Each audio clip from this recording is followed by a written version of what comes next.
Welcome to the Prophecy Club, where we study and research Bible prophecy. Our topic tonight is America's occult holidays. Now, I was raised celebrating these holidays and doing things like trimming jack-o'-lanterns, and I went on trick-or-treat, and I didn't understand what I was doing either, so don't feel bad when you hear some things tonight that drop your mouth open and say, I had no idea what I was doing and what I was really celebrating. But in fact, there's a lot of occult behind our holidays. Now, that's not to say that we should not celebrate the birth of Jesus or the resurrection of Jesus. I will celebrate my Lord's holidays. But there is a lot of occult that is wound in them, and he's going to be exposing that. Well, who is he, and has he earned the right to talk about that? As a matter of fact, he has. His family has been in the Illuminati for 189 years, 7 generations. He's a third-degree master witch. He was raised in an occultic Illuminati family. And I asked him, I said, Doc, have you read books? Have you researched this? Did you go down to the library to learn all of these things? And he said, no. He said, this is just the way we lived. This is the way we celebrated our God. And Christians are celebrating the wrong God in some of these occultic ceremonies. Our speaker also has been on and appeared in and consulted for the Oprah Winfrey Show, the Geraldo Rivera Show, Hard Copy Inside Edition, Unsolved Mysteries. And there's one thing that I really like about Doc. He is really after winning souls, taking them out of the devil's kingdom and putting them in God's kingdom. He is a real soul winner, and he loves the Lord. Will you help me welcome Doc Marquis?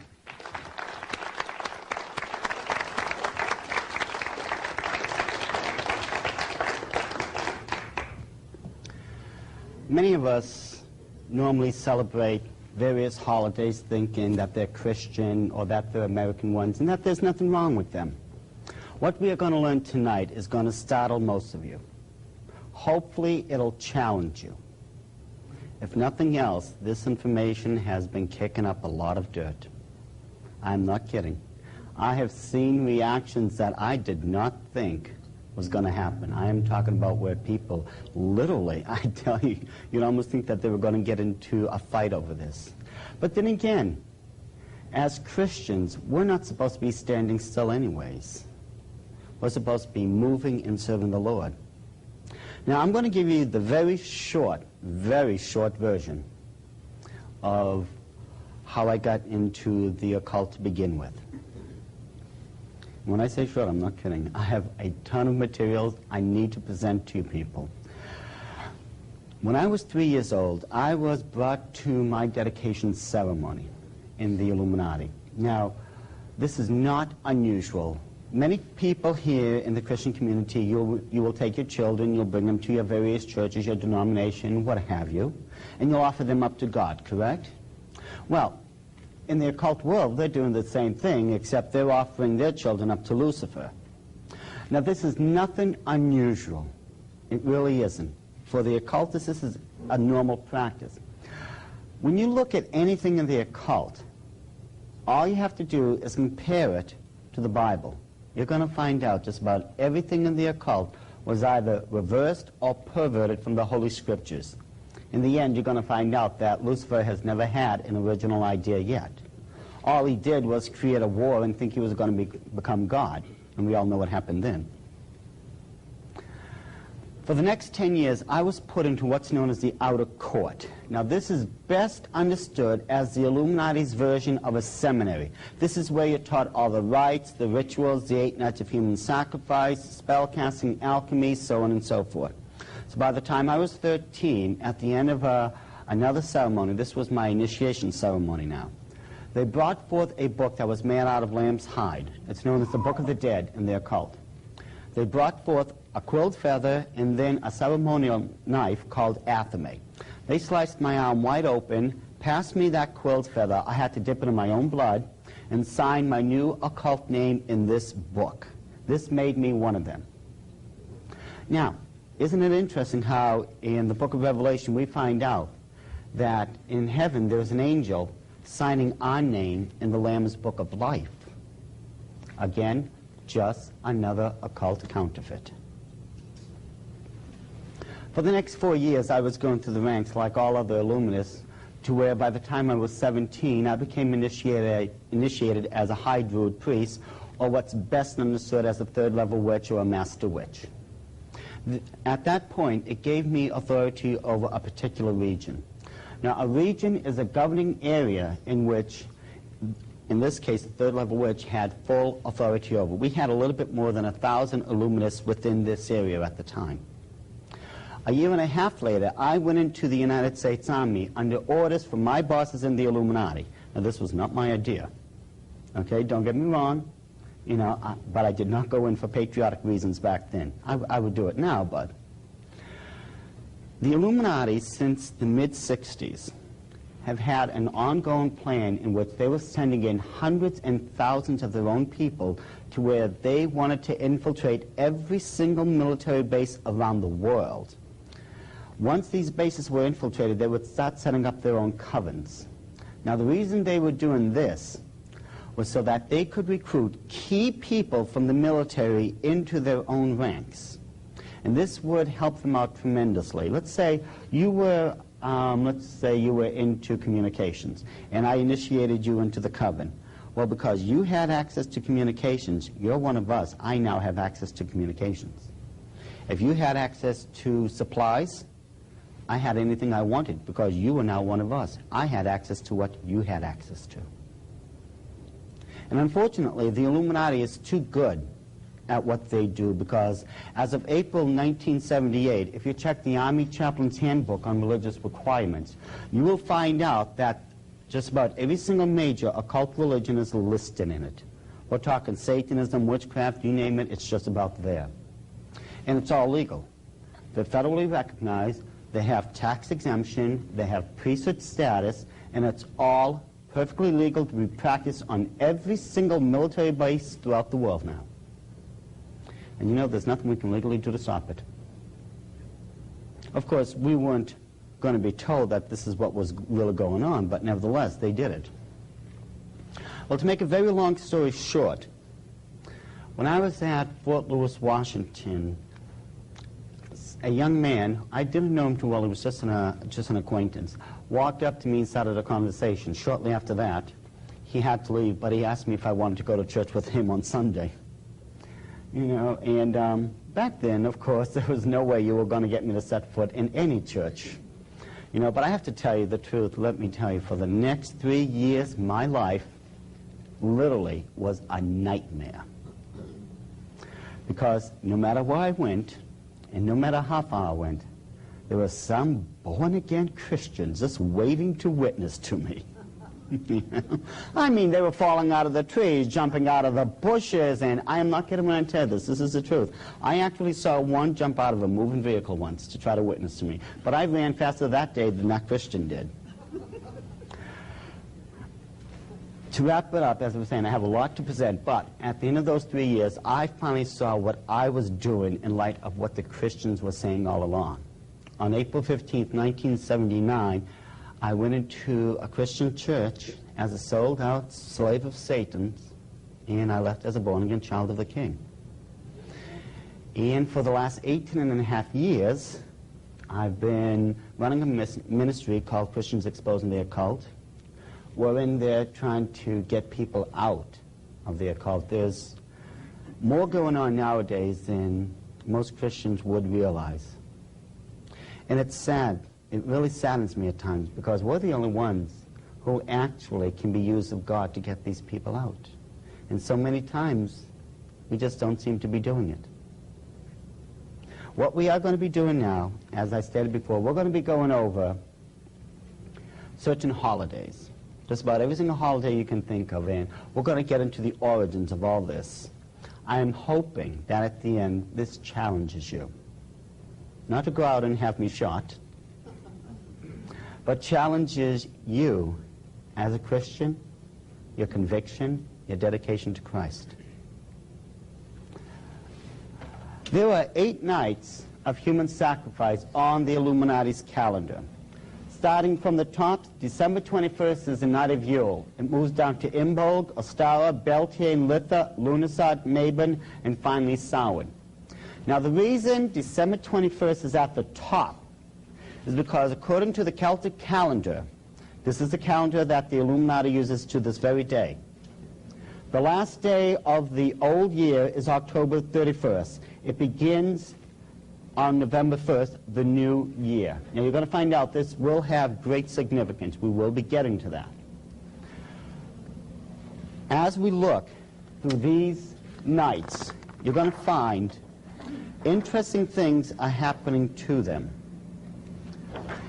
If you recall in Genesis chapter 1, I believe it's verse 16, the reason God put the sun, the stars, the planets up in heaven was for us to measure the seasons by and to watch out for certain signs.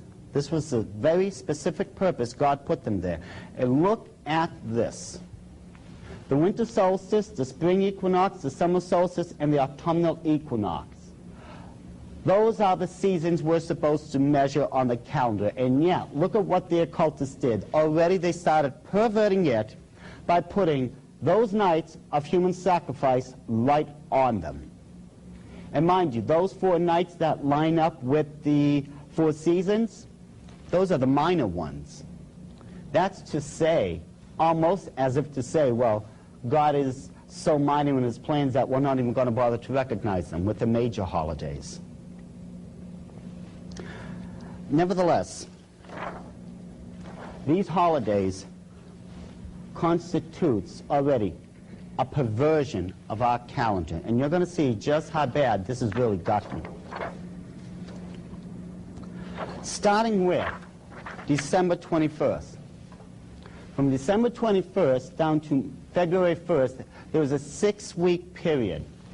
From February 1st to March 21st, there was a 7-week period.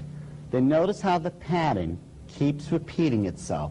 6, 7, 6, 7, all the way down.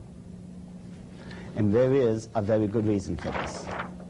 You will also note that those groupings of 6 and 7 constitute sets of 13s, 4 13s to be specific. And you're going to see this pattern repeated as we go along. How many people have heard of numerology before? Just raise your hand, please. Right. We all know that numerology is where you take numbers and you assign them to specific letters. There was another system in the occult that's known as gematria. Gematria will give you the definition to all the different numbers. For instance, 19 is the number for faith, 35 is the number for hope, so on and so forth. The ones we want to concentrate on is the number 6, 7, and 13. 6 is the number for man, 7 is the number for God, and 13 is the number for depravity and rebellion. It's very important to remember this because when we look at these calendars, you're going to find out that by using this numerical pattern, what they are actually stating is that through depravity and rebellion, they're placing man above God. And isn't this exactly what had happened in the great war in heaven when Lucifer and his followers were thrown out? He wanted to be God. It was through rebellion that he was thrown out. And if you remember, the scripture even tells us, for witchcraft is as the sin of rebellion. On this next transparency, we're going to add a couple things. Notice Yule, December 21st at the top. Right next to it, you're going to see Christmas. After that, we drop down to Groundhog's Day, which is on another night of human sacrifice, this one being in bold. May Day on the human night sacrifice of Beltane, and Halloween on the human night sacrifice of Samhain.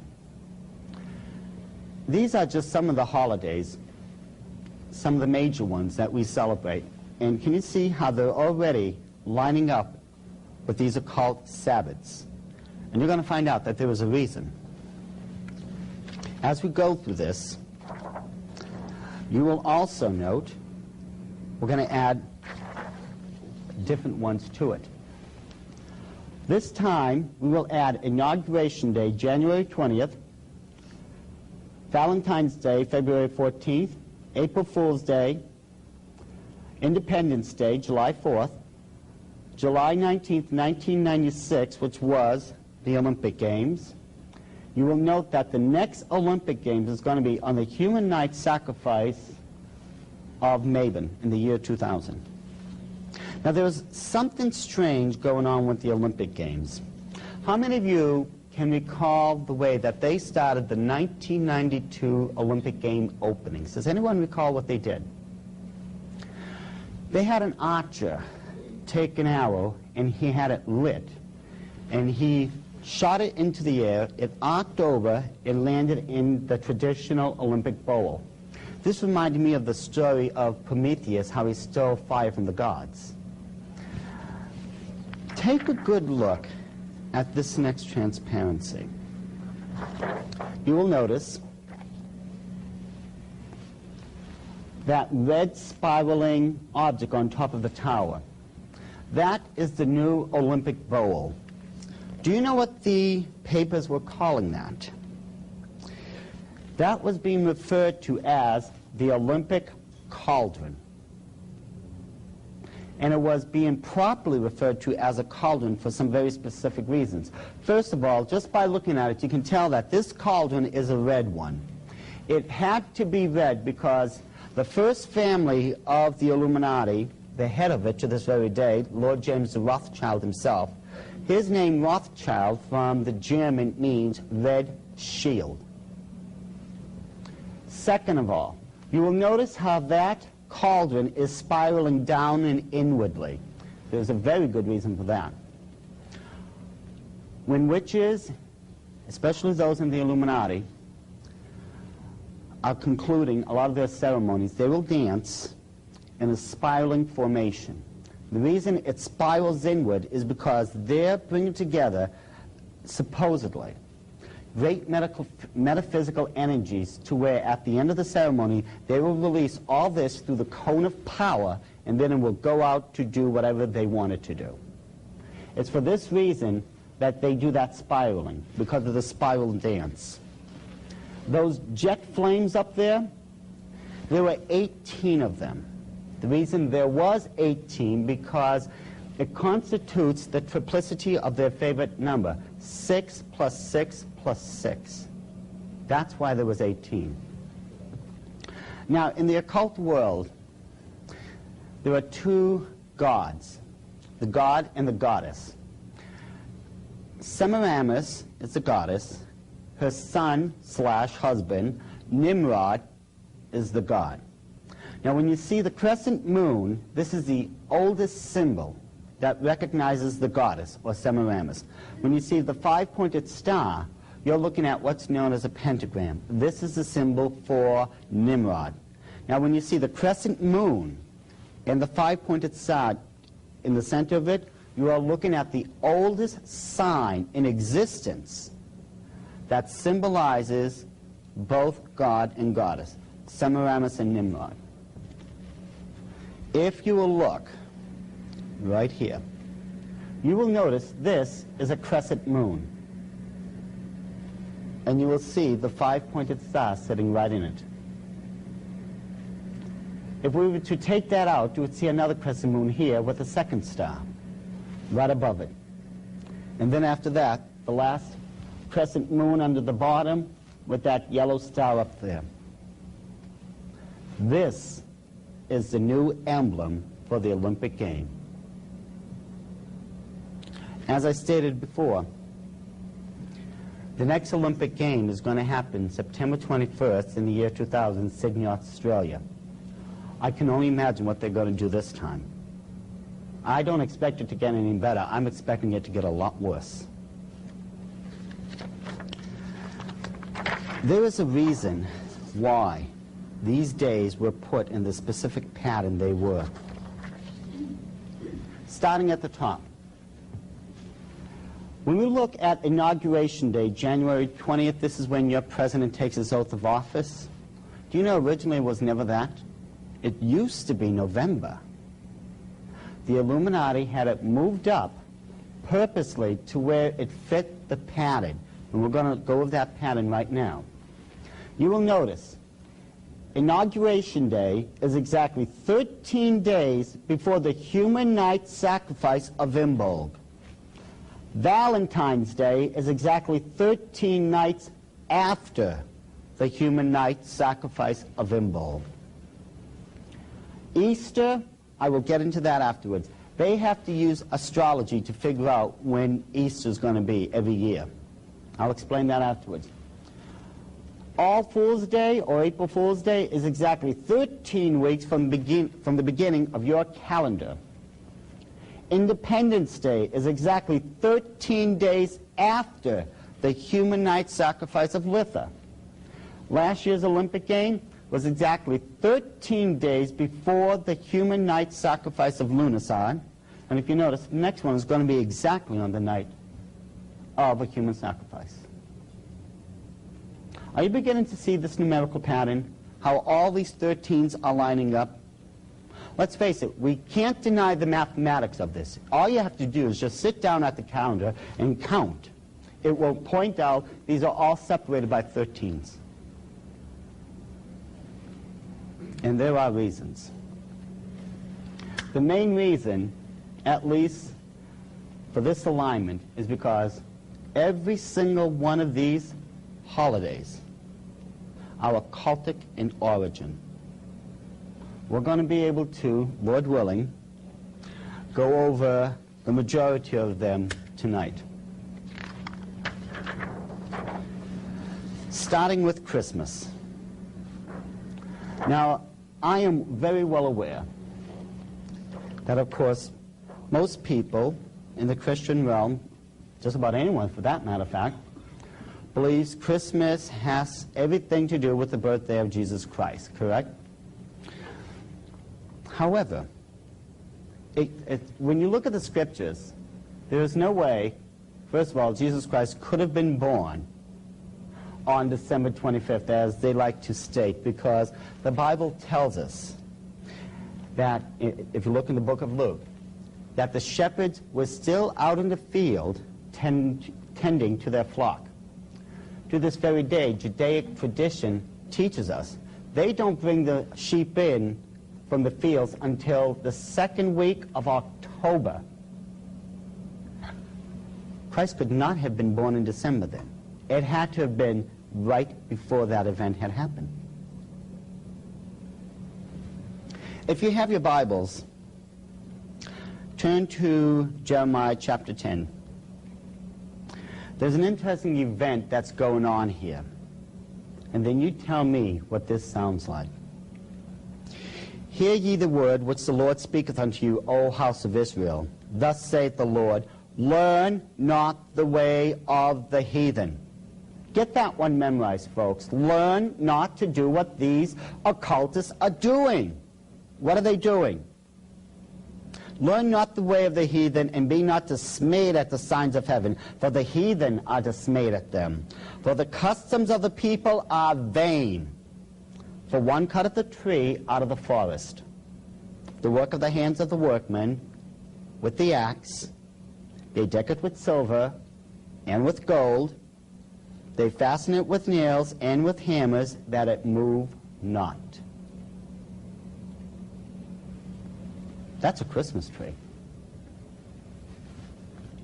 You go to the forest, chop it down with the axe, bring it home, nail it or put it in that little upright stand, take gold and silver trimmings, deck it all around, voila, you have a Christmas tree.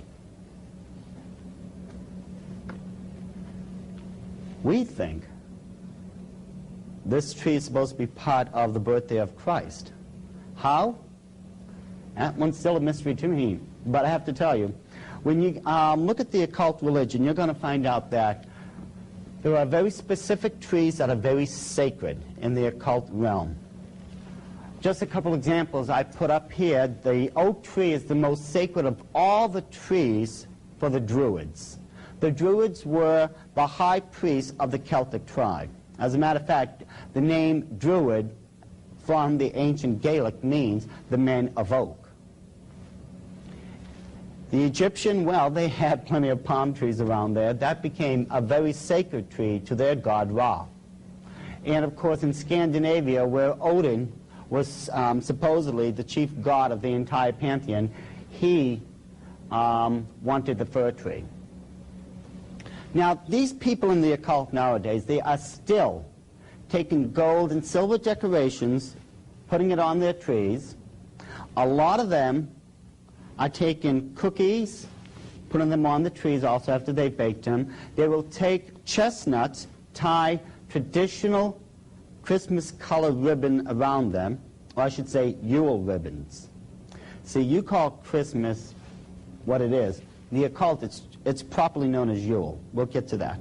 But they will take the traditional colors, either red or green, tied around chestnuts, and hang it from the tree.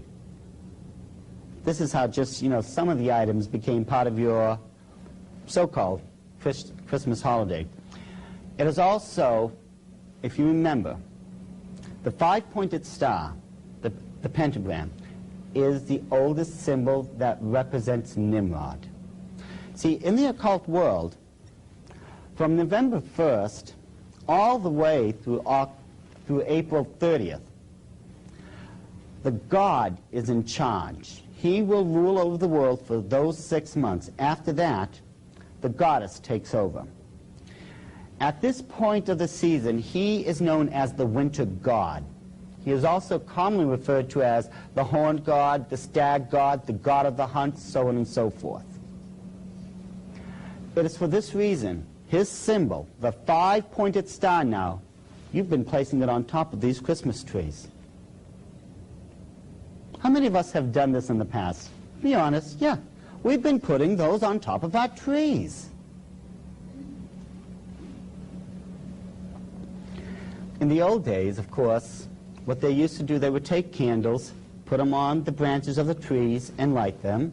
They would also take these same candles and put them on their windowsills. But you got to remember, this time of the year, the nighttime is longer than the daytime, correct? What this candle does is send out light. Now this is according to the occult belief now. Sends these lights out from the homes to where the winter god can see them, and he will come down and bless the people in that household. These lights are welcoming back the winter god himself. But of course nowadays we've modernized this, and we have these multicolored lights that blink on and off, and these fake candles we put in the windowsill, but it's still the exact same thing. You put those on your trees, you put those on top of your windowsills, you're doing exactly what those people in the occult are doing to this very day. You're welcoming in the occult winter god. Then of course there are the various plants that we are using to celebrate the season. We've seen mistletoe before. It's a green plant with white berries that are very, very poisonous. The mistletoe is a very sacred plant in the occult world. It's a fertility plant. It's for this reason that the custom of when you walk under the mistletoe you're supposed to kiss, that's what it's symbolizing, the rites of fertility. The Christmas wreath. It is circular in its design, and it was done so for a reason. And I'm going to try to be as tactful about this as possible. But if the truth be known, this, first of all, represents the cycle of life and the cycle of reincarnation. The reason that is so is because, occultically speaking, again, this is another fertility symbol, because it represents the female sexual organs. And it's for this reason why in the occult world there is still placed candles around it, because it symbolizes the male phallic symbol, the unification of both of them. And of course we've seen the holly, the fertility plant. It's a minor one in the occult, but this one is still used to celebrate the Yule season in the occult world. And of course a lot of us honestly believe that these holidays are harmless, that there's nothing wrong with them.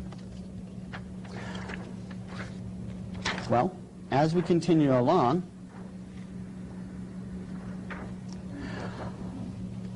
how many people if this is really a harmless holiday, could it honestly right now explain the origins of Santa Claus? Let's face it, Santa Claus, just like these holidays, just didn't fall out of heaven. They had to have come somewhere. In the occult world, remember, as I stated before, the winter god is known as the stag god. Through the myth that are found in the occult world, Satan is actually trying to convince his followers that he is like God. See, God has three qualities that, of course, no one else has. He's omniscient, omnipresent, and omnipotent. He sees all, he knows all, he is all-powerful. This is God, just part of God. When we look at the characteristics of Santa Claus, how many of us remember Santa Claus is also omnipotent, according to the legends? Do you know he can tell you at any given time who's been bad and who's been good? And according to one popular story, Santa Claus learned how to pick up snow and make it into a snowball. And this snowball is actually used as a crystal ball. He actually learned to do this through the winter god. He's got the power to look through this crystal ball, use it as a scrying device, and divine who's been good and who's been bad. As far as him being everywhere, well, yes, according to the myths, he also has the ability to be like God and be omnipresent. Because according to the story, he can circumnavigate the world in hours and give everyone what they deserve. And if you look at the Scandinavian legend, especially where we get into Odin, according to the ancient myths, Odin took out one of his eye and threw it in the well of knowledge, so he himself would gain wisdom. Now, aren't these the three things that make up God? All-knowing, all-powerful, and all-present? This is exactly what Satan is telling his followers through this particular occult holiday. And mind you, why do you think they have reindeers in this story? They symbolize the stag god. These are stag creatures, aren't they? And there's 8 of them for a very specific reason. 8 in gematria stands for new beginnings. However, 8 is the only number, when you place it on its side, becomes an occult symbol. And that is the symbol for infinity, the infinite yearly return of the stag god. Why do you think Rudolph, has a red nose? It's the traditional colors. In the celebration of Yule, in the occult world, there is always red and green. These are the 2 colors that are used during that time of the year. The mistletoe, holly, wreath, the pine trees, the fir trees, all of them are green. The holly berries, the bows, Santa's clothes, Rudolph's nose, all that is red. You people didn't create this stuff.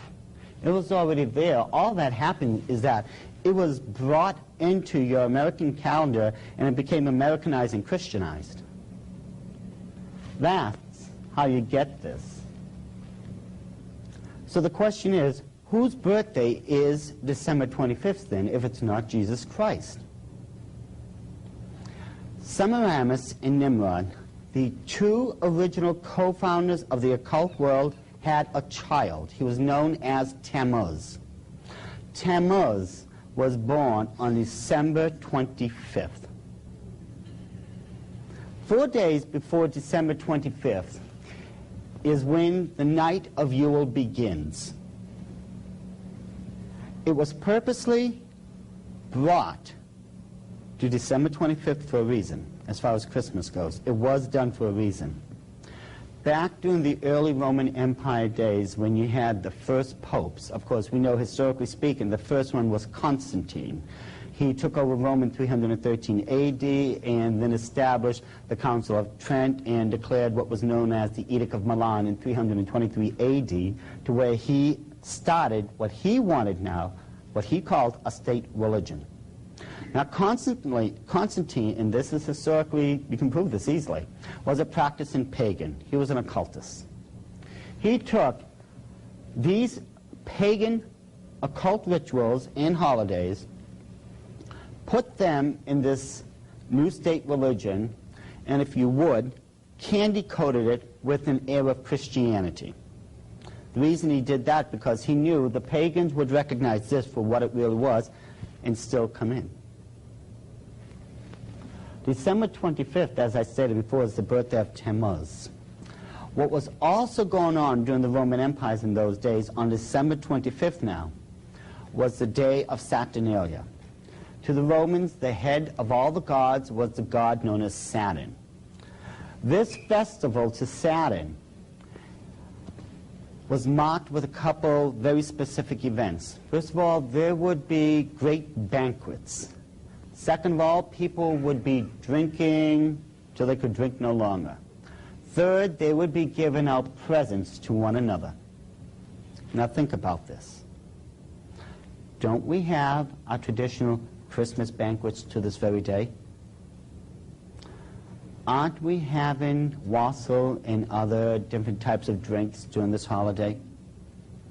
Aren't we exchanging presents on December 25th? All this you get because of the occult. When you think about it, what would any of this have to do with the birthday of Christ anyways? Even some of these traditions, and I do mean traditions, we've been taught tradition and not scriptures. Tradition tells us that there was 3 wise men that made it to the manger, correct? Scripture tells us those wise men never made it to the manger. They never made it till Christ was 2 years old and he was in his Father's workshop. That's what the Bible tells us. Tradition tells us otherwise. Tradition also tells us, well, this is the birthday of Jesus Christ.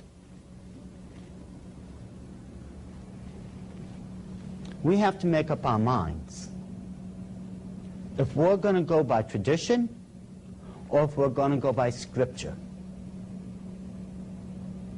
As I stated before, this is going to strike home, and it may hit some of you very hard.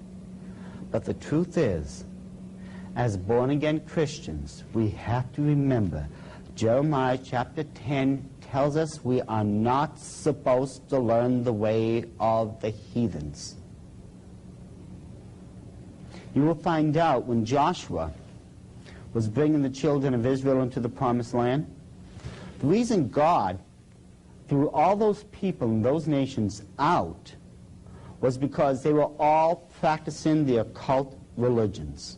God named the 9 reasons why they were being cast out of those nations, and every single one of those reasons, you look at them, were occultic ones. This is how evil, how foul this stuff is in the eyes of God. And yet, for some reason, we honestly think that there's nothing wrong with this stuff, that if we just say, well, God, you know my heart, you know that I'm honoring you. How are we honoring God if we're doing it through occult holidays? I can't see how we honestly can say we are honoring God if we're doing it the exact same way those people in the occult are doing it to this very day. And yet, of course, there's a lot of other holidays that we think, well, let's put it this way, that we have Christianized, and we have actually fooled ourselves into believing are Christian. The next one would be Easter. This one, let's face it, this one is extremely popular. This one is supposed to be the resurrection of Jesus Christ, correct?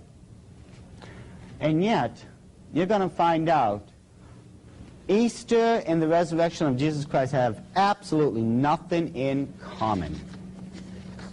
Now, if you remember in Genesis, at the Tower of Babel, and this is the classic rendition of the Tower of Babel itself, the people there had sinned against God. They formed a one-world government under a one-world people, under a one-world language, under a one-world tongue, under a one-world religion, which was the occult. The co-founders of this occult religion was Nimrod and Semiramis. God did not want this to happen. So in order to get these people to finally break away from this and their sin, he confused their language. The people went throughout the entire world. Now think about this for a second. When these people left, do you think that they forgot anything?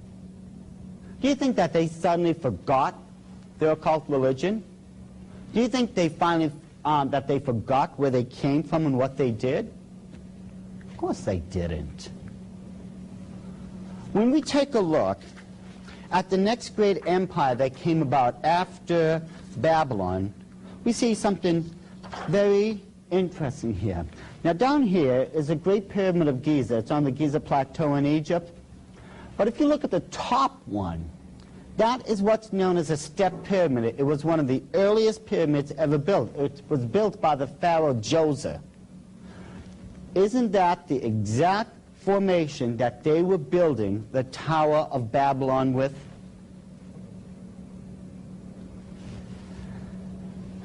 Something very interesting is happening to us both historically and prophetically. It all started in Babylon, as far as our civilization goes. A one-world religion, one-world people under a one-world language, one financial system, so on and so forth. It's going to come around, and according to the scriptures, we're going to have Babylon all over again.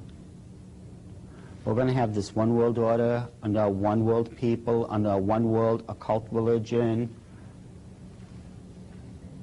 We're doomed to repeat history because we did not learn the mistakes of it. We have really gone off the mark. But as I stated before, you will notice, same formation. What is even more interesting, how many people have heard of the European Common Market? And that they're trying to create a one-world monetary system known as the European Unit. Here is their official logo. What is that? Right, that's the Tower of Babylon again. Look at the inscription down here. Europe, many tongues, one voice. They want to reverse and undo what God did. God took one voice and turned it into many languages. They want to take those many languages and unite them under one voice, just one people again. The five-pointed stars up there, those are inverted pentafas. Those are the common symbols that are used by those people in Satanism. But there is also something very peculiar going on here. I want you to pay very close attention to this next transparency, and you'll see why they're in the formation they're at. You look at the very top of this next transparency, and I think you'll see what I'm talking about. The oldest symbol in existence for Nimrod is the pentafa. Notice it is above or crowning Babylon itself. This is completely telling you that the occult religion is going to be the head over this new Babylon. We're going back to where we started.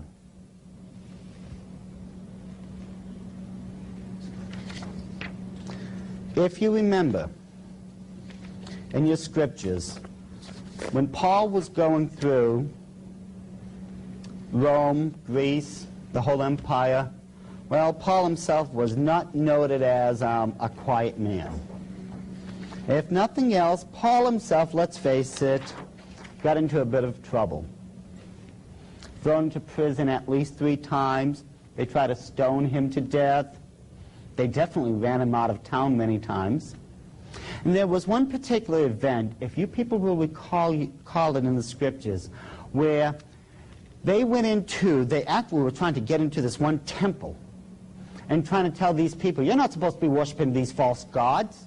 And if you remember, this was in the city of Ephesus. These people were worshiping a goddess known as Diana. Remember how at the end they were shouting for hours afterwards, great is Diana of the Ephesians? They were doing this for a reason, but if you look at this list over here, Semiramis and Nimrod, their names are the only thing that change in the entire occult world. The practices are the same, but because the people went to Egypt, to Mesopotamia, to the Median-Persian Empire, to Greece, to Rome, to Great Britain, and finally to America, the names were changed because of culture. The practices are still the same. Remember, when it finally got to Egypt, the sun god, which is what Nimrod was, is now known as Ra, the sun god. The moon goddess is now Isis. That's all that happened. The names changed, but the beliefs remained the same. When Paul finally got to Ephesus, the goddess that they were shouting about is Diana. This is one of the oldest statues that represents the goddess Diana. This is who they were making a big stink about back then. They were standing up in that temple for hours praising and worshiping this statue.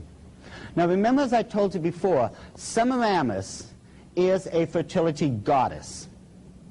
It is for this reason that you will notice that Diana is a many-breasted figure. It is still a fertility goddess. It did not change. The only thing that changed was the name. Again, if we go to the Roman belief system, their empire, we will look at Artemis, the goddess of the hunt. And she is also a fertility goddess. These are the pagan people that the people in Egypt were worshiping. Now, why are they worshiping a fertility goddess? What's going on? How did this bring about Easter? According to those legends, which are still found in the occult world today, after the first year when Semiramis had died, a giant multicolored egg had fallen out of heaven and landed in the Euphrates River. It washed ashore and it landed in a pile of wicker reed. You've seen wicker furniture before, correct? We know how strong and durable that stuff can be. Out of this egg, Semiramis, in her reincarnated form as a spring goddess, broke out and would bless those followers of hers. Now, first of all, this is where you get the multicolored egg, the Easter egg, from. This is also where you get the Easter basket from. And the reason you get the word Easter is because of the Babylonian. In the Babylonian Talmud, if you check on the name of Easter, it is properly spelled I-S-H-T-A-R. It got confused, a lot of people got this confused, with the Egyptian rendition of it. A lot of people thought it was Ishtar. But if you check the original transliteration, the Babylonian one, it is still pronounced Easter to this very day. That is just another name for Semiramis, the moon goddess, or the fertility goddess of the occult world. Now, how many people, be honest, have ever attended a sunrise service? Just raise your hand. If you've ever gone, of course we have. Why? Do you know there's nothing in the Bible to base that on? Scripture, whenever it talked about the dawn, the twilight, sunrise, sundown, the night, the dark, the light, the day, it was mentioned. God knows time. He knows when it's light and dark. He put it in the Bible. When you look at the book of John, and the Apostle Peter ran to the sepulchre to check upon the body of Christ, it states, and while it was yet dark, not light, not a sunrise, it was dark out. The reason we're doing it, having these silly sunrise services, is because of the occult. You see, during those times in Babylon and Egypt, they wanted to welcome in the spring goddess, get her here as quick as possible. What they would do, they would go to the Temple of Babylon. The priest would actually have new white robes made for the welcoming in of their Queen of Heaven, their spring goddess. The priestesses would have these hats that actually looked like baby bonnets made for the ceremony, and they would all go to the temple. And it is for this reason why, ladies, you are getting your Easter bonnets, and gentlemen, you're getting your brand new Easter suits. That's where that part of the belief came in. But the reason these people, what they were doing, they would go to the temple, they would hold this ceremony to welcome in the spring goddess. The reason they did it at sunrise is because once the ceremony was over, they could all disperse throughout the land, and whoever would find the new egg that fell out of heaven to where the spring goddess emerged out of, they would be the person who would receive that blessing from their goddess. That's why you have a sunrise service. Semiramis and Nimrod had a son, as I've told you before, named Tammuz. Now, Tammuz was nowhere near as good a hunter as his father, Nimrod, was, because when he was 40 years old, he was killed by a wild boar out on the hunt. Now, an interesting event was going on in the book of Ezekiel. In Ezekiel, chapter 8, verse 14, let me set this for you. God has taken Ezekiel, and he's showing him visions and different things, and taken him around. And at this particular point right now, this is what it states. This is what God is doing with Ezekiel. Then he brought me to the door of the gate of the Lord's house, which was toward the north, and behold, there sat women weeping for Tammuz. Tammuz now, the son of Nimrod. The reason they were doing this ceremony, what they were involved in, now remember, this is in the house of God himself now. These occultists were practicing a very ancient ritual. They would fast, they would weep, they would wail, they would give things up because their god Tammuz was dead. And you know what? This is where you get Lent from. Lent is 40 days in totality. Those days represent 1 year for every year of Tammuz's life. 40 days for 40 years. Are the people not weeping, wailing, they're fasting and giving things up on Lent? That's exactly what they were doing here. And yet, we think this is supposed to be part of a wonderful Christian thing that celebrates the resurrection of Christ. And you know why you have your traditional Easter ham? Occultically speaking, when you kill, when you eat that Easter ham, you are symbolically killing that thing which killed the god Tammuz. That's why it's an Easter ham.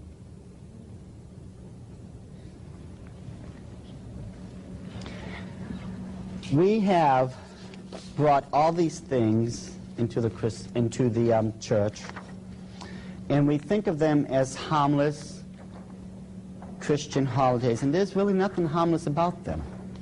Now, if you remember, the goddess is coming back during this time of the year. She's known as the spring goddess, and this is a typical drawing of the spring goddess. You will notice that the sun is behind her because she is beginning to come into power. Notice how she's holding a cute little Easter bunny and all that. It's a cutesy little scene.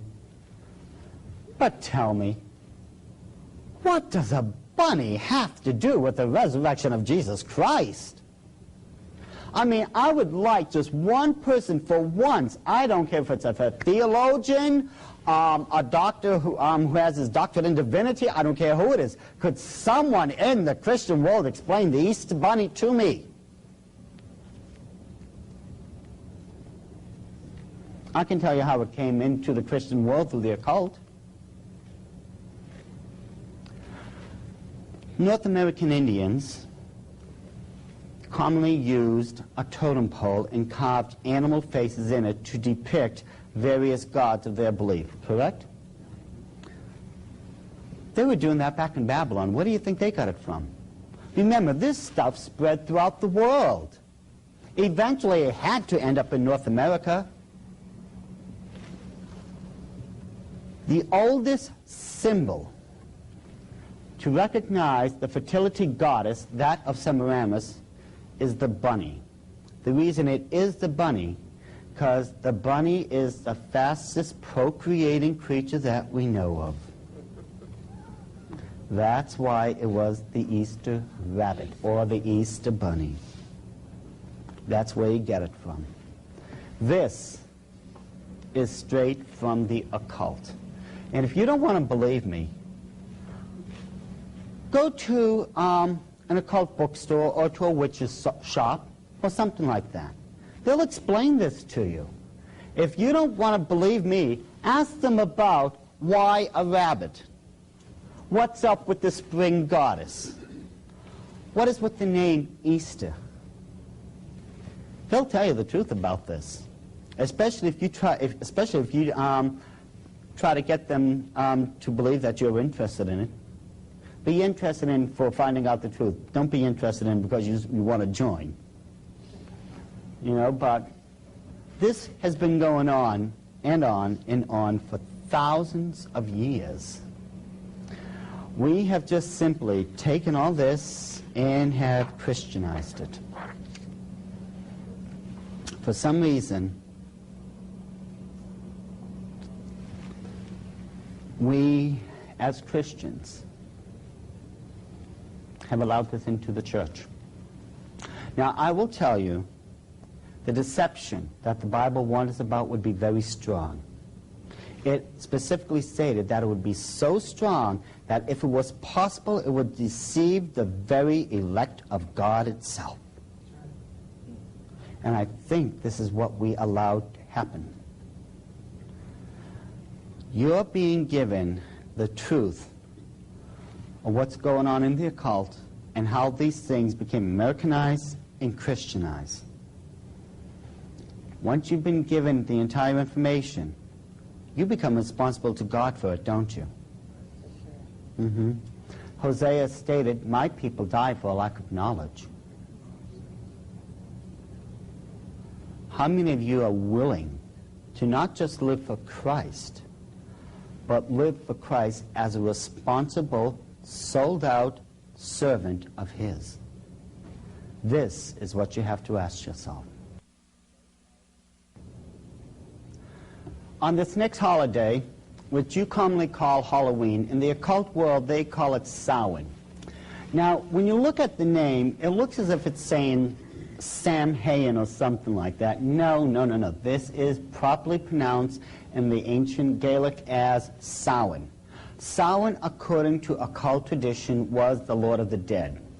Now, around 900 B.C., a very fierce nomadic people came into the areas of what used to be known as Gaul, Saxony, Brittany. We know it now as the British Isle, and of course it eventually went to Scotland, Ireland, and the rest of the surrounding areas.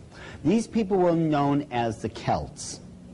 Now, the Celtic people, they were so fierce and so barbaric that twice they held off the famous Roman legion and extracted heavy tribute from Rome itself.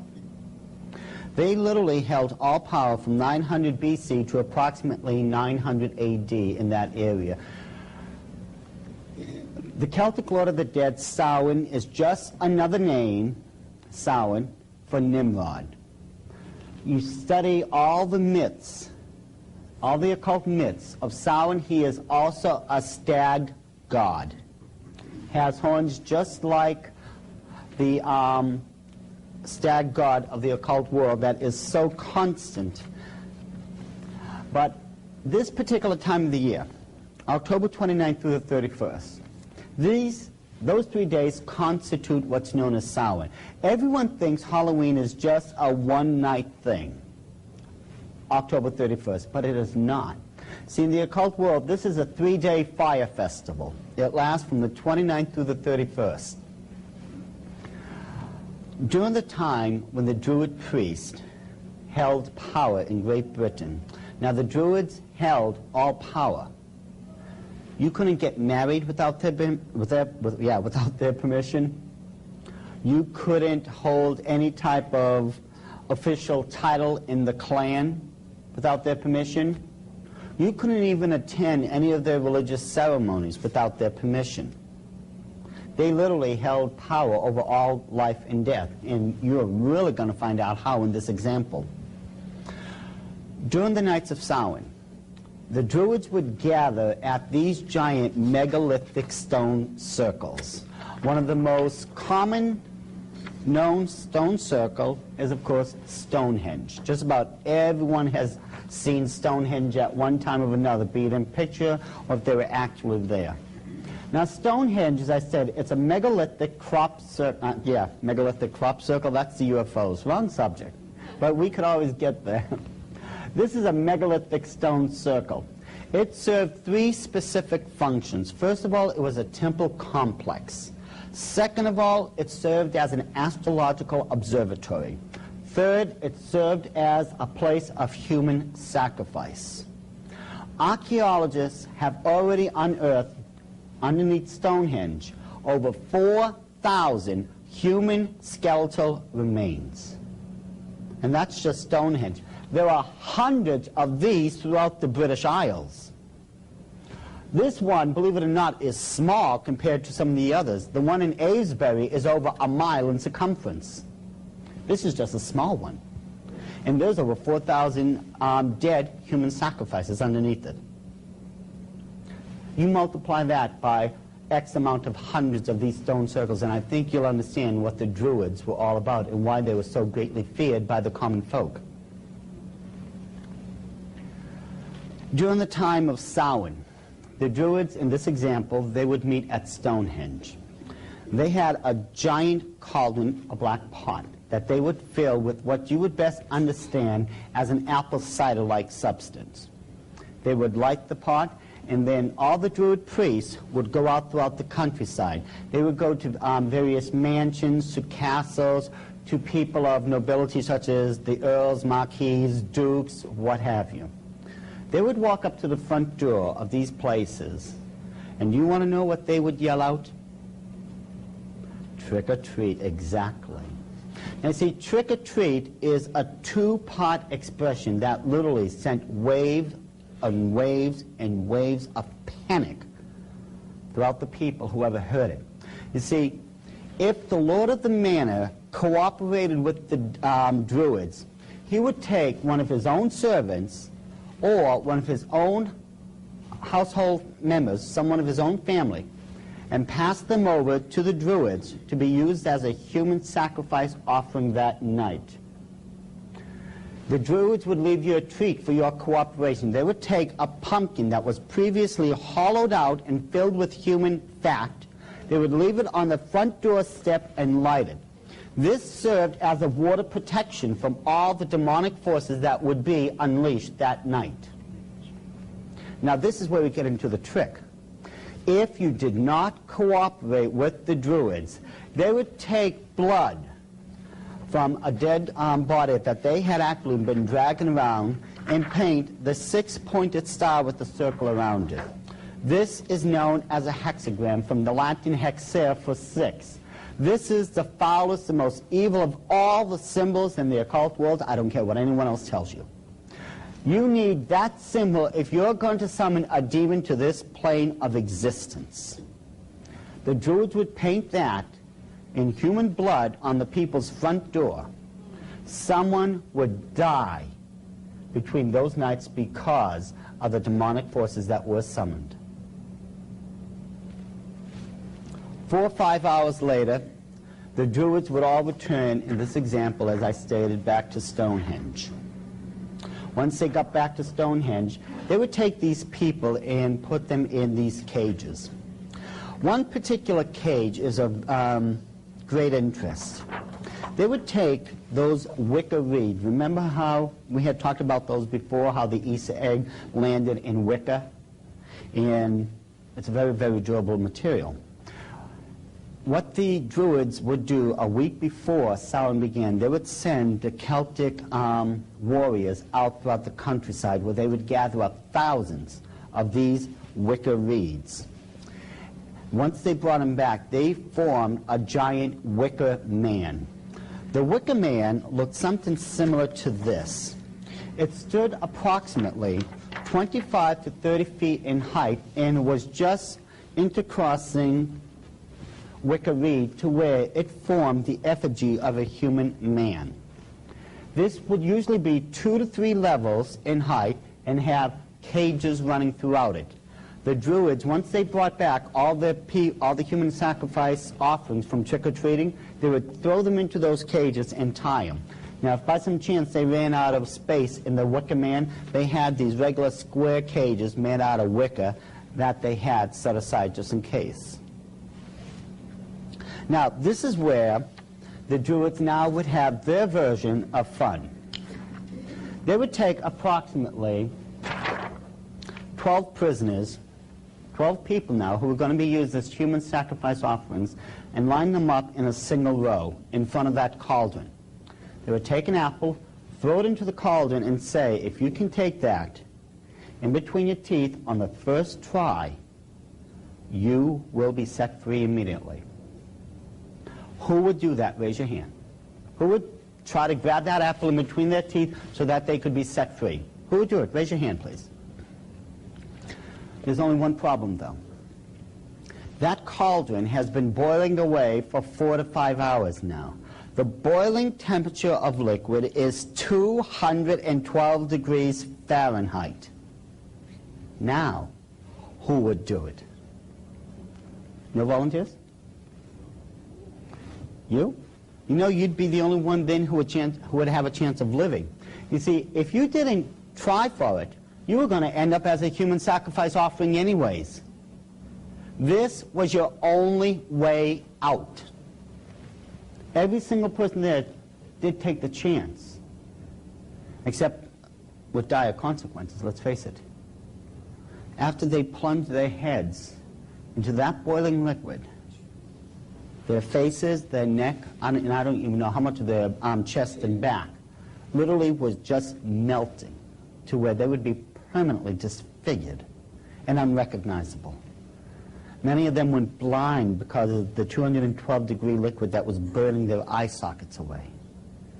Many end up as partially or permanently deaf because of the damage that was done to their ear canal and the damage that was done to their speech and to their respiratory system because all that liquid was funneling down their throats while they were trying to grab that apple.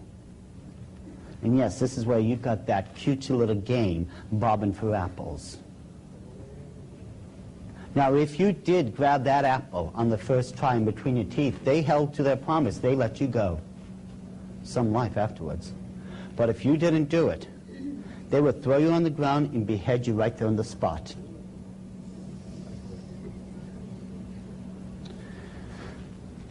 Samhain is the highest night of human sacrifice on the Illuminati's calendar. And the reason it is because this is, at this time of the year, what's known as a crossroad.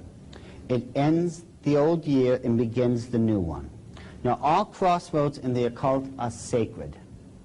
Another example would be where the beach begins and where the beach ends and the ocean begins. That's a crossroad. That's considered a sacred spot. All crossroads are sacred. Now, during this time of the year, it is believed that those souls that had died from who knows how long ago, because the veil that's separating the third and fourth dimension are supposed to be at their thinnest, those departed souls can cross over and visit their loved ones for the night. But nothing guaranteed that these spirits would be benevolent. In order to keep these spirits in line, the Druids came up with these hideous masks and decorated their robes with all types of occult symbols to control these demonic spirits, if you would. And you know, this is where you get your costumes for trick-or-treating from. Let's face it, it comes straight with the mask and the outfit to this very day. And yet, we've allowed this into the church. I mean, be honest, people, before God right now, be honest. How many of you have ever gone to a Halloween party at a local church? Raise your hand. Be honest here. There's nothing wrong with it, I mean, as far as being honest goes. Now, the thing is, and I'm going to hear so much for what I'm about to say, but then again, let's face it, a lot of times the truth just isn't popular. Those people who go to a Christian church and have a Halloween party, they're open hypocrites. That's exactly what they are. And that's a tough thing for a lot of people to swallow. Because this is a fun thing. This is supposed to be nothing but fun. And yet, you know, there's actually a group that's actually worse than that. Many of the Celtic people, those in the tribes and the various clans, could not attend the Samhain festival and a lot of these religious holidays because of the distance that they lived away from these temple complexes. What they did, they would hold the exact same ceremony, except the Druid priests weren't able to preside over it. Instead of calling it Samhain, those Celtic warriors called it a harvest festival.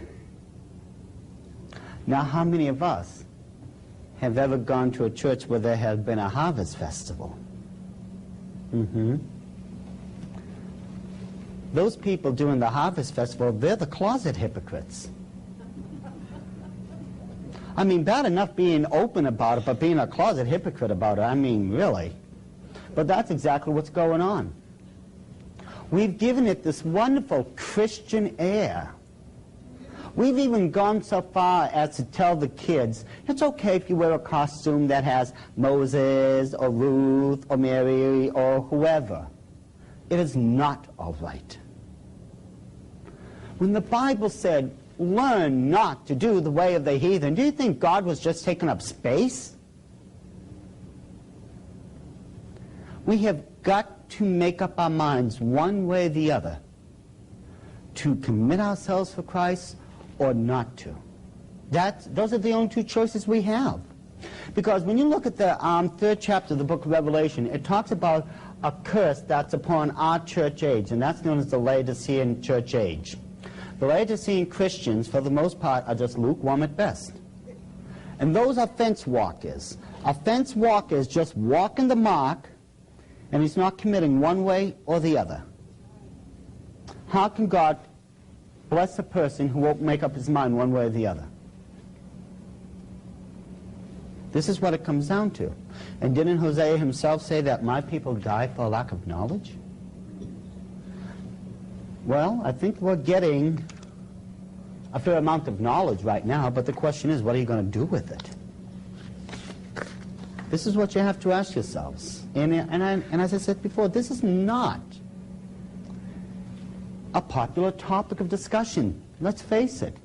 How many of us have gone out, we've celebrated Christmas, we've gone Easter egg hunting, many of us. Halloween, harvest festivals, and trust me, I'm not done yet. But this is popular stuff. But since when did Christ tell us we're here for popularity points? We're not here for that reason. We're here for one and only one purpose, and that's to fulfill the Great Commission, to go out there, preach the gospel of salvation, and get these people saved. But how is that going to be possible if our own houses need to be cleaned up? We want God to shed his blessings from on high. We want God to use us. How can we honestly expect God to do that if we're doing the exact same thing the heathens are doing? In the occult world, nothing has changed. And this is more than 5,000 years old. And if my pastor, Bruce Wilson, was here right now, he would be looking at me and wondering what's getting into me. See, I have a deadly fear that one of these days God may call me into, the ministry to become a preacher. No. My gift is in teaching, and I'm just praying God never does that to me. Don't get me wrong. Preachers are some of the nicest people on God's earth. You should make a friend of them. But it just isn't my gift. It really isn't. But the truth is, really, how are we ever going to be used of God if we don't clean up our own houses first?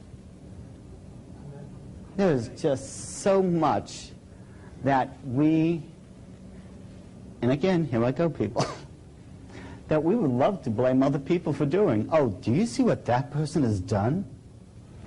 Oh, don't go near, my children can't play with that girl because her parents or her does this and that. I think we should start pointing the finger here first. Christ said, don't worry about the little sliver of the mote that is in their eyes. Worry about the 4x4 that is in yours right now. Then you'll be able to see spiritually to help them. Now, what could possibly be so harmful or occultic about St. Valentine's Day? It's a day set aside for lovers, isn't it? That's what it's known as. It's the holidays of lovers, correct? If you recall, remember how I told you, Nimrod, Semiramis, and Tammuz, they were the first family of the occult. The occult beliefs did not change. All that happened when it went to the next culture, just the names changed. The beliefs remained the same. If you go back, you can actually trace all this stuff. Now, with Valentine's Day, notice how this is exactly 13 days after the human night sacrifice of Imbolc. This is nothing but a complete camouflage for an ancient fertility ritual. Now, how many of us have seen this cute little boy before? It's a little difficult to see, but this is Cupid throwing an arrow at his victim known as Psyche. See, Cupid, according to all the legends, he was not a bare-bottomed little cherub just shooting arrows. He was a troublemaker. He got in trouble with the gods themselves, And he himself, as I said it, boy, did he get into a lot of trouble. But Cupid, if you check this very carefully, according to the legends, was the son of Venus. Originally, his name was Tammuz. Remember, he's the son of Semiramis. Venus, originally, is the daughter of Jupiter. Well, Semiramis was the wife of Nimrod. Now, this here is the famous rendition that's known as the Venus de Milo. It was found in Milo, Italy. This is the fertility goddess. This is the big brouhaha, what St. Valentine's Day is also about. It is nothing but the reenactment, as I stated, of the ancient fertility rites, because, continuing on, you find out Jupiter himself, according to all the myths, was the head god of the pantheon. He was the sun god. Nimrod of Babylon was declared to be the sun god. And if you notice, once it got into Egypt, what was Ra known as? The sun god. It didn't change. Only the names did. That's it. And during this festival of Valentine, there would be a lot of drunkenness going on. There would be sexual orgies going on. And the two most famous sacrifices that people would bring to the temple, to the goddess, were sweets, such as candies, and spring flowers. And isn't that what we're doing to this very day? How many of those candy stores are making a killing, let alone the floral shops? This is the exact recreation of that ancient fertility ritual. And mind you, back then they had a symbol that they used for this ceremony, and it was the human heart. The reason it was the heart was because the heart represented the seat of all emotions, including love. And to this very day, we will reenact this ancient occult ceremony, and we won't even think twice about it. Now, this one is one of my favorites. Groundhog's Day. What could be so occultic or harmful about a groundhog? Well, first of all, groundhog is celebrated on the night of what's known as Imbolgan, the occult. It's the night of human sacrifice. But did you know that the groundhog has great metaphysical powers? He can divine the future. You take this creature, you hold him up in the air, you look down. If his shadow is there, you're going to have a long winter. Well, if you're still holding him up there and you look down and there's no shadow, he's your friend now because you're going to have a short winter.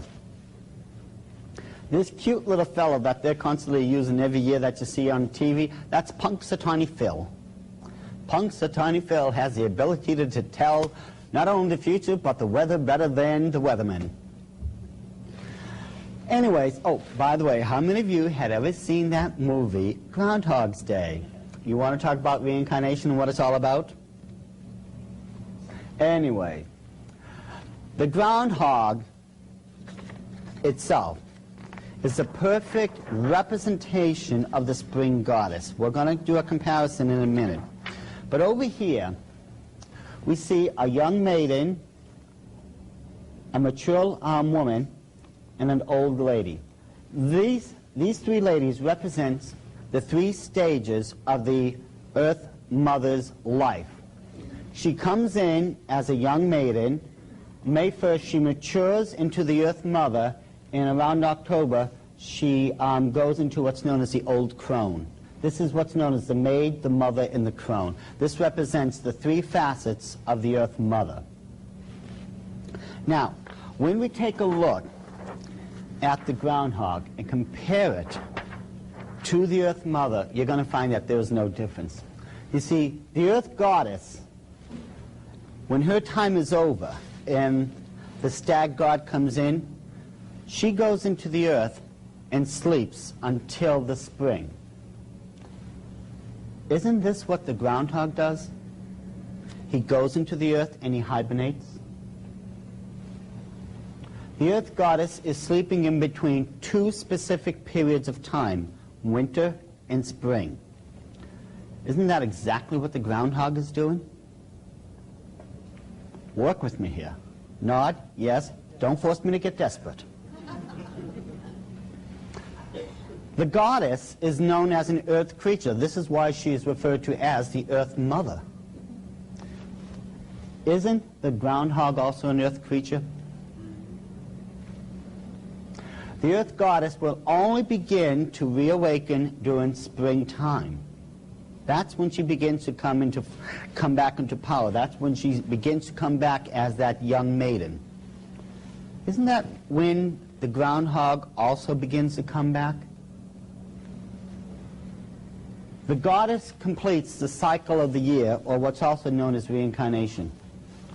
Isn't that what the groundhog is doing? And the Earth Goddess, every year, she represents rebirth and renewal. And this is exactly what the groundhog represents. Can you see, when you take them and compare them side by side, step by step, all the way through the belief system, that there is no difference? This is why Groundhog became an American holiday, because it was an occult one first. And all that they did, as usual, was Americanize it and put it right in your calendar. Mind you, but on the human night sacrifice of what is known in the occult as in vogue. Now this next one, again, it seems harmless on the surface. How many people, of course, have ever heard of May Day? Of course. Now, May Day itself, on the surface, again, it looks harmless. A lot of people just think it's another time just to come together, share some old times with some old friends, do some dancing, some drinking, what we not. We look at the top of this particular transparency. What are those people doing? Right, they're dancing around the maypole. But what people, first of all, don't realize, you see, first of all, this is on May 1st, what's known as Beltane. Let me explain Beltane to you. B-E-L, or what's known as Baal. You'll find the word Baal and Bel in the Bible, both of them. Constantly throughout the Old Testament, where God told you not to have anything to do with Baal worship. Baal worship is the recreation in the occult now of certain fertility rituals. Remember, Baal, this is just, again, another countercultural name for Nimrod. He had many names as it spread throughout different cultures. Now, I'm going to, once again, I'm going to try to put this as tactfully as I can. But you've got to know the truth about this. That maypole is nothing but a phallic symbol. It's for this reason that the people on the ground are dancing around in that familial circle again. It represents the female reproductive organs. This is a mating fertility ritual. You will notice, now those streamers that are coming down are usually a good 6 feet in length. Most of the time it's red and white, though other people will do different colors, but that's okay. Because the men, they're dancing around in a clockwise fashion. That's known in the occult as widowshins. The women, they're dancing in the counterclockwise fashion, which is known as diosol. And if you notice, because of this, those ribbons are intertwining, correct, around the maypole. This shows the unification of the sexual organs and the act of procreation itself. That's all that May Day is. This is just a recreation of an ancient fertility ritual that still goes on in the occult today. This lady down here, this is the earth goddess. This is her in her full blossom now. She is a mature woman, and again, she is a fertility goddess. That's why on May Day you have this fertility ritual. Now, this one seems so harmless. This last one we're going to be covering. What can possibly be so wrong about being Irish for a day? St. Patrick's Day, correct? What could possibly be so wrong about it? What could be so against our Christianity that we shouldn't have a thing to do with it? Well, first of all, if you know anything about the myths, the leprechaun was a demonic imp. He was an elf. Now, I hunted high and low for the best drawing of an elf I could come up with. And I think the one I found is absolutely adorable. Isn't he a cute little fella? I mean, he looks like a Keebler elf. You know? But he is green for a reason, because he's an earth creature. This is why you see all the green in St. Patrick's Day. It represents nature. This is a nature-oriented occult ceremony with the holidays that go with it. He is always seen with a cauldron filled with gold coins, correct? I'm going to tell you something that just may really upset some of you. Back during the days of Babylon and the Egyptian Empire, the people were worshiping, and you'll find this in the Bible, a particular pagan god known as Moloch. Moloch was usually depicted as a giant bronze demonic statue with two horns, and he would have his hands outstretched over a fire pit. Parents, in order to receive financial blessings from Moloch, would take their own infants and place them on those white, hot hands. And if the children were old enough to walk, they would take the child and throw him into the fire pit. All this because they wanted to receive a financial blessing from their god known as Moloch. It's for this reason that why this demonic creature has that pot of gold. And I'm going to tie this in with these two items. Down here, how many people is familiar with this particular item here? It's known as a shillelagh, right? Think about this.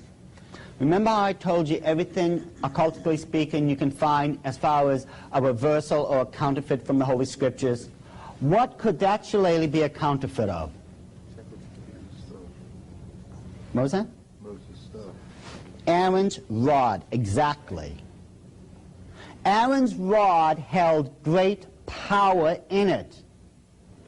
The shillelagh is where the leprechaun's entire power is held. It is stated, if you have his shillelagh, you control the leprechaun. Remember the design of the Tower of Babylon, how it spiraled? And remember how at the top I told you that there was the temples running through it? Moloch would bless the people through finances, right? It's from this you get the common symbol that's known as the Italian horn. The Italian horn itself spirals like the Tower of Babylon, and you ask anyone who wears it, they say, I wear it for financial blessings and for good luck. Isn't that what you've heard about it? That's where you get it from. It came first from the shillelagh. The shillelagh was a counterfeit of the rod of Aaron, and they took that symbol and made it after the fashion of the Tower of Babylon. This is how it all came into being.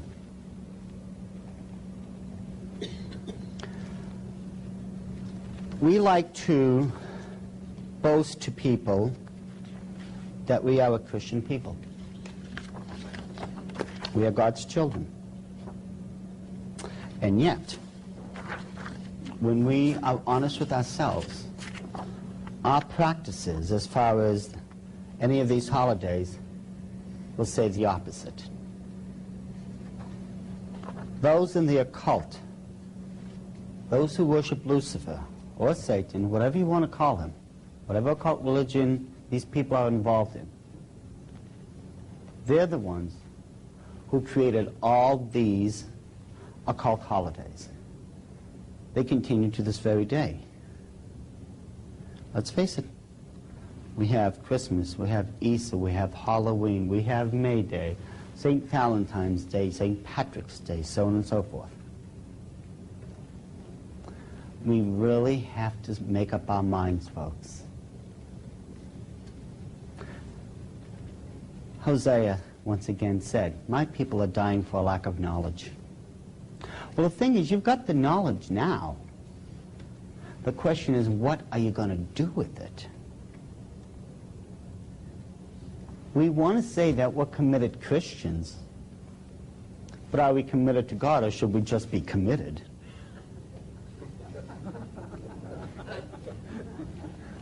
These are not going to be easy things to tackle. Then again, let's be honest, God never promised you an easy life. He said he would give you the strength to make it one day after another. Are you going to keep practicing these holidays? I'm going to hope you don't. I can't tell you not to, because if I just tell you right now, you can't do this anymore, I would be stepping on your free will. God gave each and every single one of you free will, the ability to choose. For me to force you into not doing it would be doing something God himself wouldn't do. If you ever notice, God won't step on anyone's free will. If he wanted people without free will, Well, these couldn't be people who could love him. They would just be robots, wouldn't they? But God gave us free will so that, among other things, we could freely choose to love him. But again, as we're saying, all this is going to have to come down to your choice. Are you going to continue to practice these occult holidays? Because that's what they are. You can ask anyone in the occult. Go to an occult bookstore or find a witch or even a Satanist. And after you witness to them, ask them about them. They'll tell you. Some of you may be able to just stop it just like that.